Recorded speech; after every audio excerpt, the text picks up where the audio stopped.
here for some pro event. I don't either. It's a game. Yeah. Yes.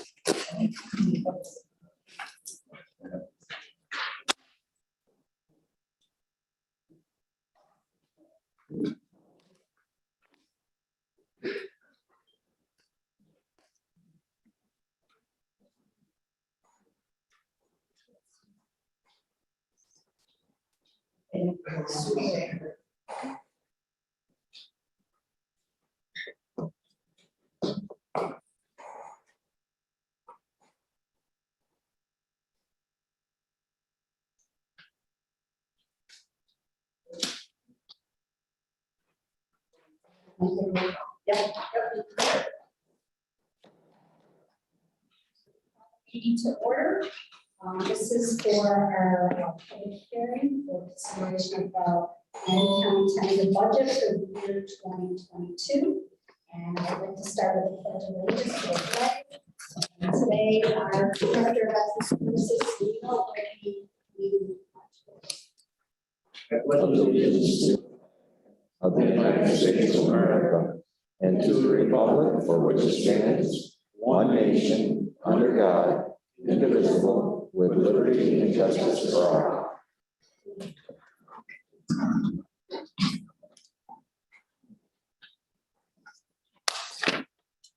The public hearing is open, and budget officer clerk will be giving our budget message, and after that, we'll be open for public comment.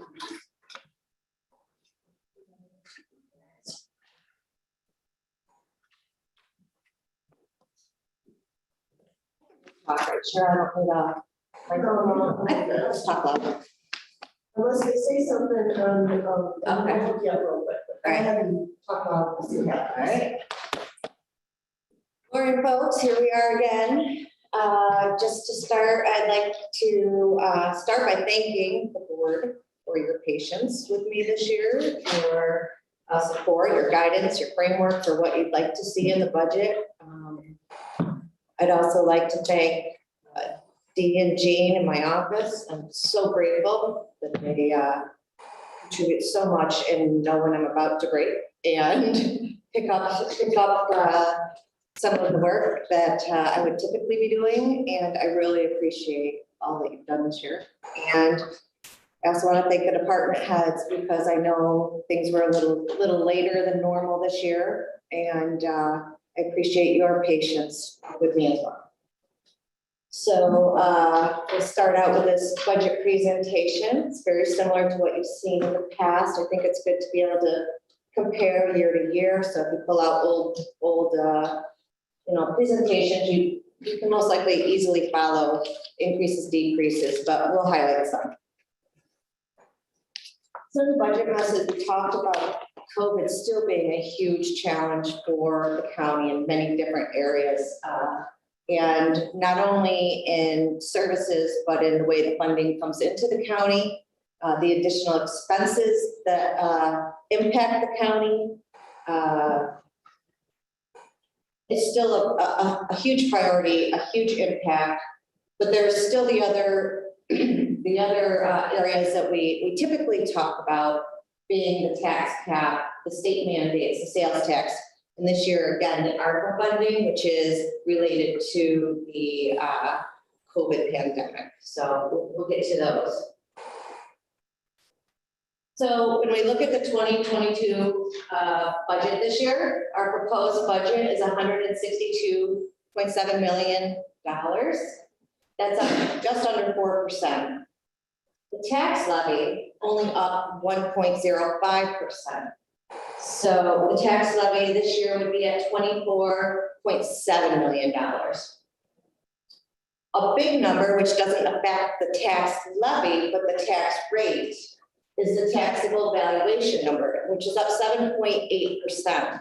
That's a large number. So that tells us there's either a lot of new build, new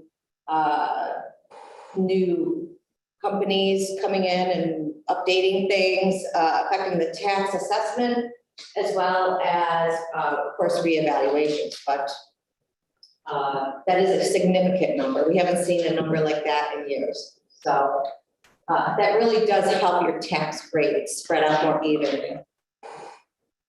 And the proposed tax rate, as you can see, is down 6.3%. That's if you were assessed, if your town was assessed in 2021 at 100%, and 2022 at 100%. So that's $9.09 per thousand. So quickly again, so you can kind of see the rate change, the amounts. When you look at the property tax levy, we only increased the levy by,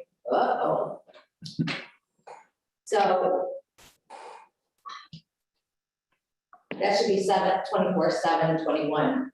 2022 should be 7/24/7/21. The change would be 257,000. Again, that's the 1% increase. Sorry about that.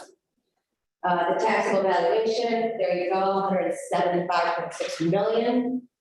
The full valuation, which includes everything, is an increase of 7.8%.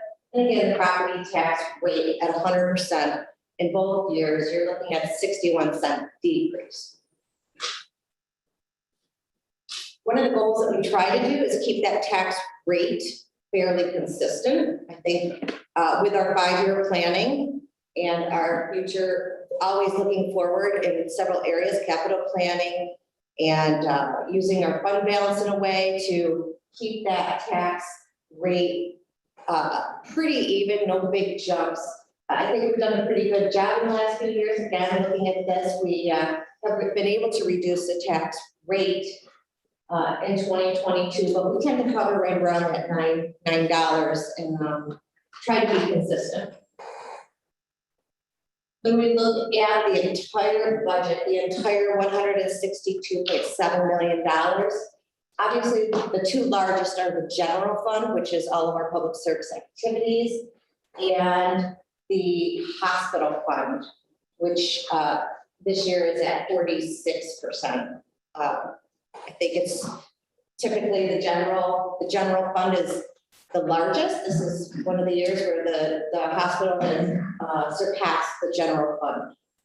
We only raised taxes in the general fund, so we'll look at that. Just to quickly look at the hospital fund, you can see the revenue is increasing by 5.8 million. And the biggest impact is obviously personal services and contractual. That's because of the increased demand for COVID, the expenses associated with that, and then of course the revenue that is driven by those services.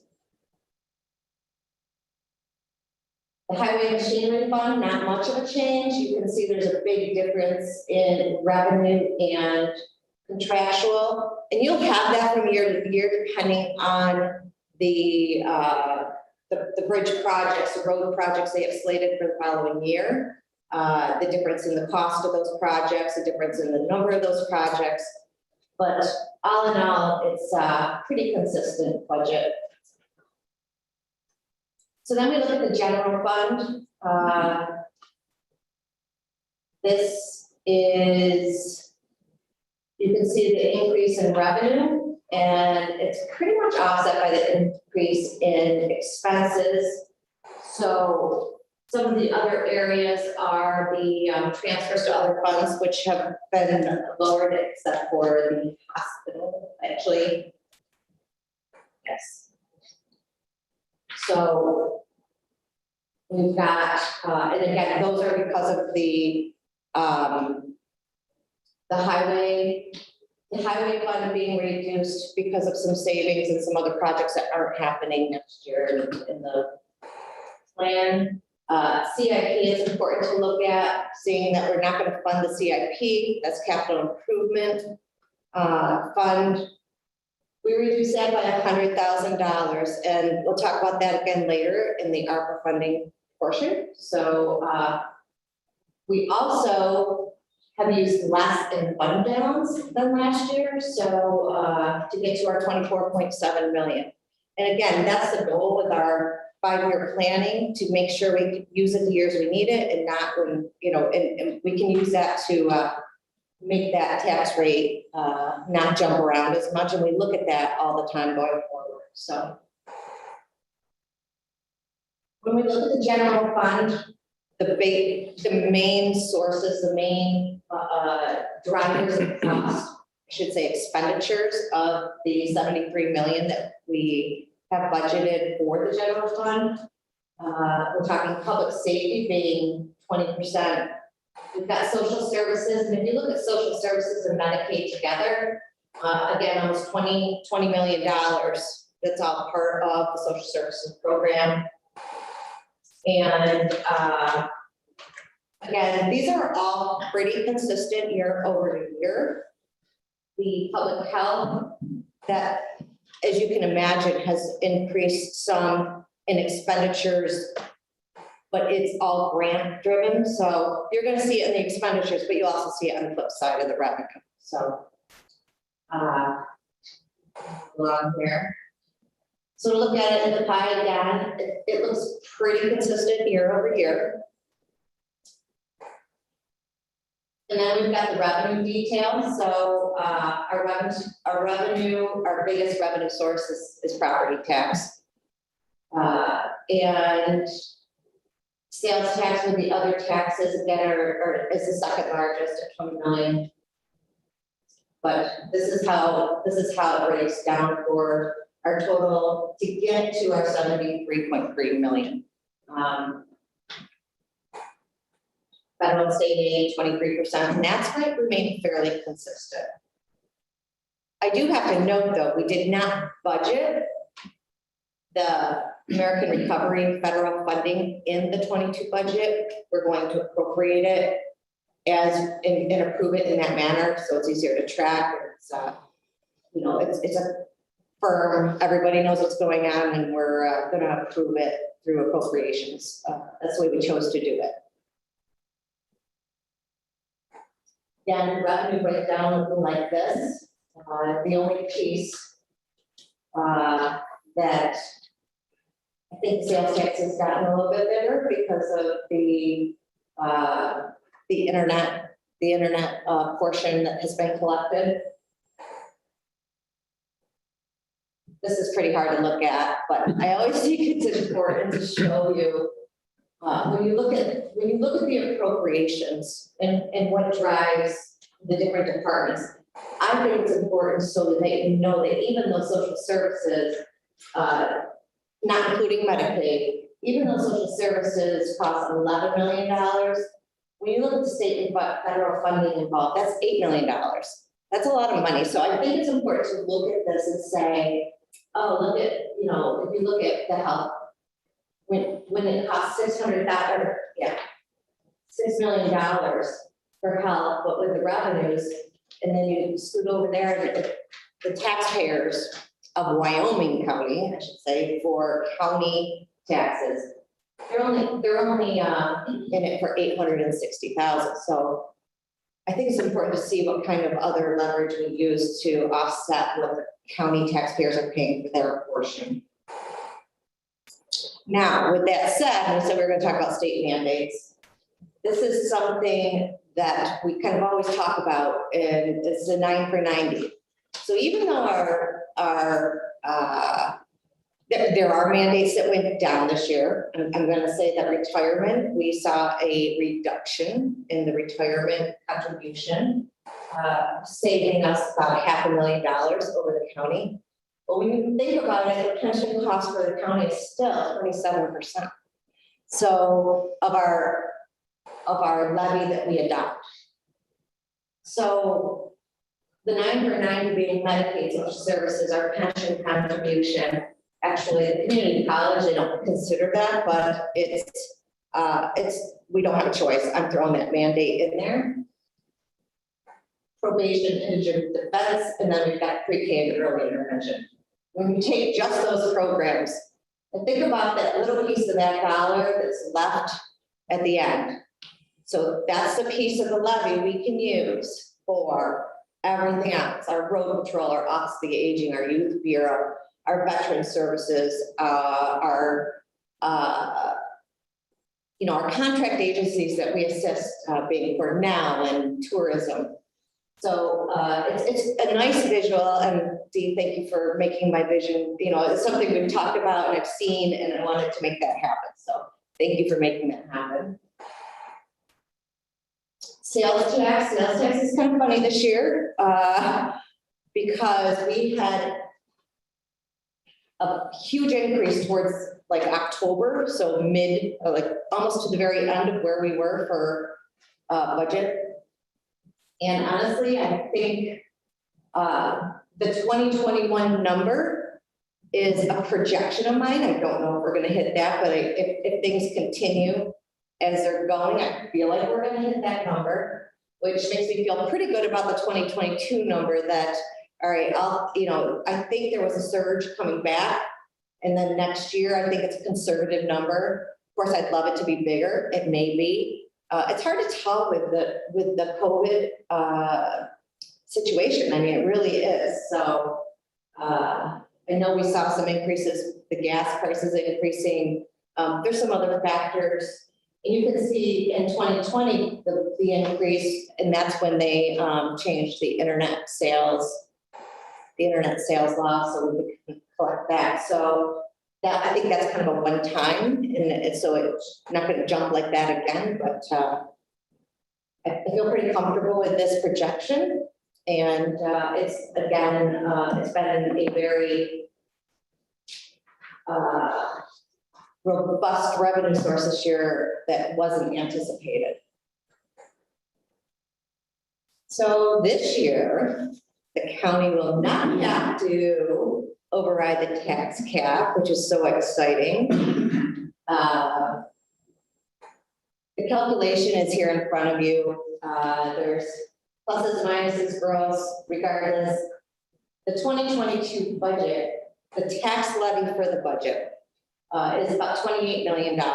And we came in under that by about 227. So we could use that next year to roll. We'll be able to use that as part of the calculation next year, which is nice. That's quite a number to bring in.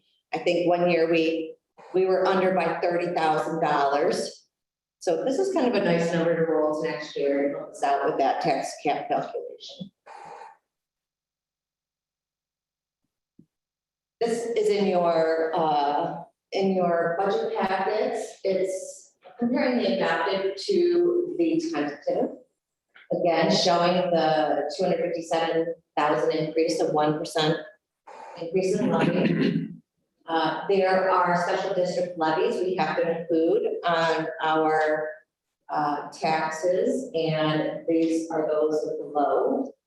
Those are calculated into the tax cap calculation.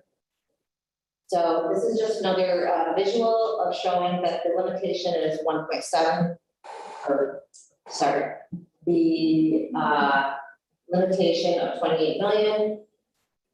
The previous page does not include those. So another key point is the American Rescue Plan. This is money that the federal government allocated. One of the pieces of the allocation is $65.1 billion in direct flexible federal aid to every county in America.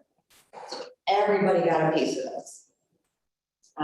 These were allocated to counties based on the county share of the US population. That's how they determined our 7.79 million. And the fundings that were allocated can only be used during the periods of March 3rd, 2021, going forward to December of 2024. So after the big surge in 2020 of the COVID expenses, we can't go back and recoup that with this money, which is unfortunate.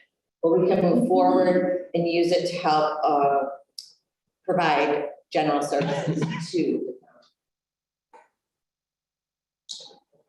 the American Rescue Plan Act, we call it ARPA, has 4 pieces to it, 4 ways you can spend that money, specifically public health and the negative impact on the economy, premium pay for workers who were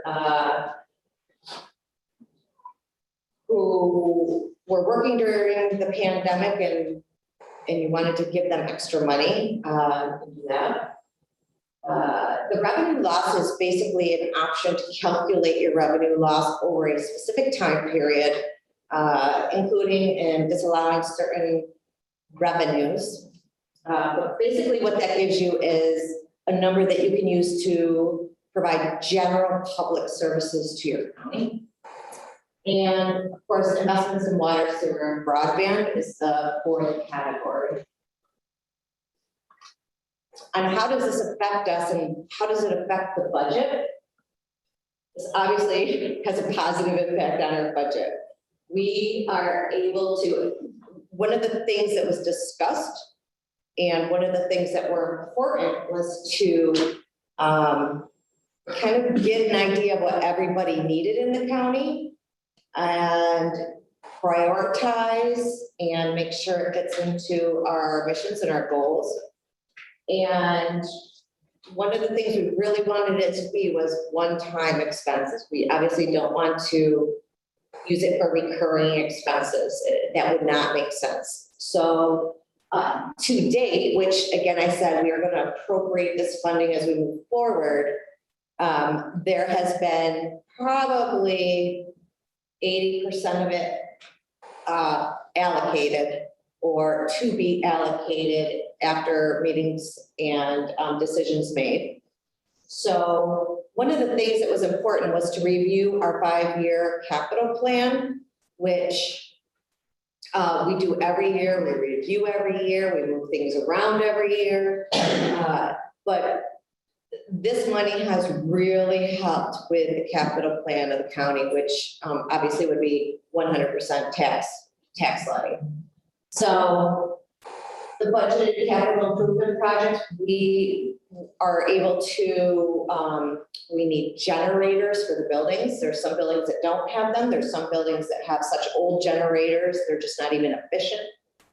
We're doing some roofing projects. We're doing some maintenance on the fire and burn tower up at the training center. We are replacing the 911 phone system. And there's a lot of other projects that we're going to be doing, entrances for safety for employees. The Rotunda project that's down here going on right now, we've allocated those funding. And to work on a little bit of handicap accessibility, and I'm sure there will be more. So these are things that were on the 5-year plan, needed to be done, and we are able to do it with this funding. We also have agreed to use the funding for some capital expenditures. The most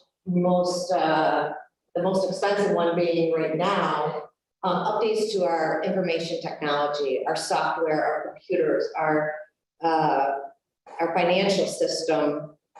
All of these expenses will be claimed to the ARPA. That's probably about $500,000. So that's definitely a positive impact. We're also going to do a little bit of catch up with some replacement vehicles, some replacement voting machines, and I'm sure again, there will be more. One of the other things that was important when we had the discussions was that we also want to help the economy. We want to help our local businesses. So there was a decision to help the local businesses in tourism. So we had talked about starting a micro loan program through the business center. Tourism was looking for a fresh air adventure campaign so we can promote local, have extra funding to promote the local areas in Wyoming County. And there's also a Silver Lake dredging project that we've been trying to get underway. And now it's, again, a positive impact because we, that was going to be county levy, and now it's a piece that we're going to use this money for. So, and again, we always talk about the mandates. You saw it on the dollar. So I always want to show Kathy Hochul or the governor, whoever's president at the time, happens to be Kathy Hochul. It's still an issue. So we want to stay strong with that. We also want to make sure that our Senator Gallivan in some of the EPA drill, make sure they understand our needs, the county, and our challenges. So there you have it.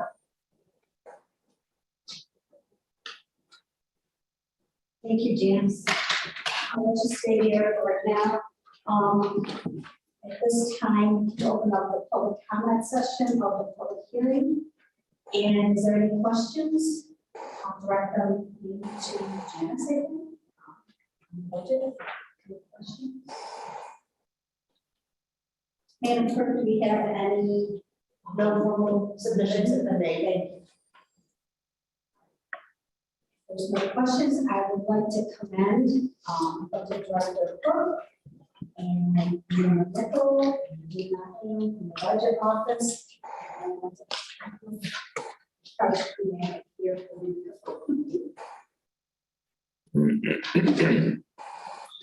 and I would also like to commend all our department heads and all our county employees. I know that we've worked through very difficult times. 2020 and then we'll right into 2021, we thought it was ending and we're right back into it again. This is amazing that we are under the tax cap this year. Thank you again very much, everyone that was involved, again, all of our department heads, everyone played a very important role in this. All the supervisors, we all had discussed many things at many meetings, and it's been a long, hard road. I don't know what's ahead for 2022, but the budget looks good for right now. And I would like to thank you very much.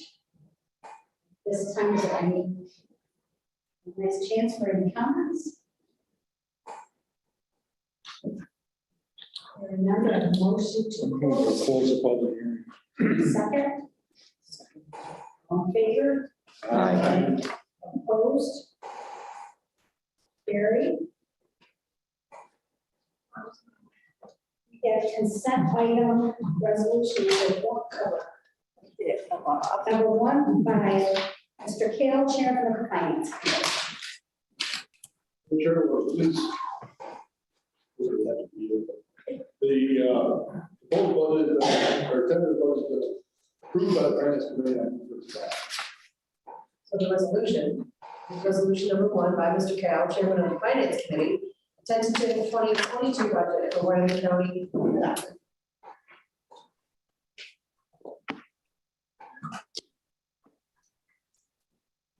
And Madam Clerk, please call the roll.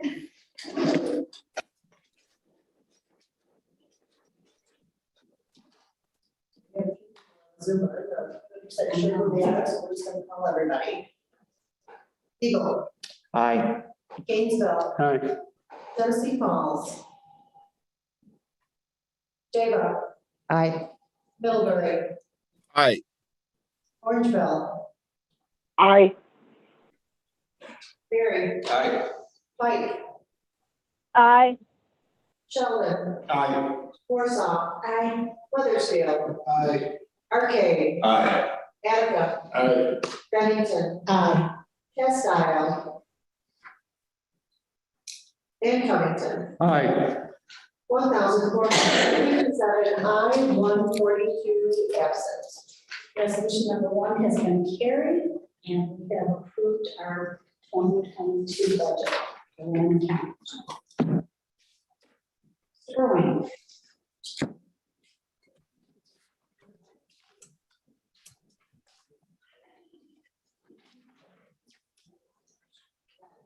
We'll get a bite to eat, move on to session. I never get this many phone calls. I get phone calls all morning. I didn't even look.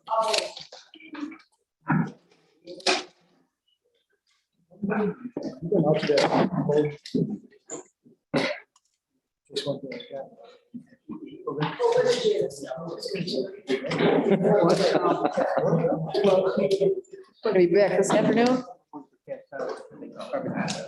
Yes.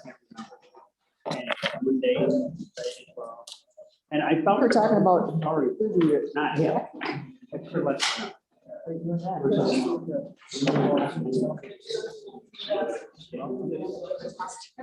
all combined. Oh,